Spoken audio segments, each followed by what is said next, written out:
যখন কোনো মানুষের মৃত্যুর সময় উপস্থিত হয় তখন তার কাছে চারজন ফেরেশতা এসে উপস্থিত হয়। প্রথম ফেরেশতা তখন আসে যখন তার আত্মা নিঃশ্বাস পর্যন্ত চলে আসে। তাকে প্রশ্ন করা হয়, আজ তোমার শক্তিশালী শরীর কোথায় গেল, যা দিয়ে তুমি প্রভাব খাটাতে? যখন আত্মা পুরোপুরি বের হয়ে যায় তখন দ্বিতীয় ফেরেশতা এসে বলে, আজ তোমার ধন দৌলত কোথায় গেল, দুনিয়াতে যা নিয়ে তুমি অহংকার করতে? এরপর যখন মুর্দাকে জানাজায় ওঠানো হয় তখন তৃতীয় ফেরেশতা এসে বলে, আজ তুমি এমন এক লম্বা সফরে বের হচ্ছ যা এর আগে কখনো করো নাই।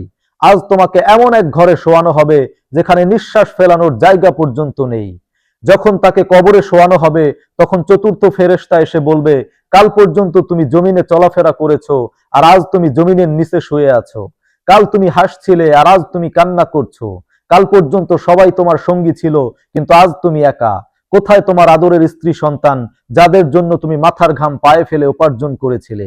আজ কেউ তোমার সঙ্গী হবে না, একমাত্র আল্লাহ ছাড়া।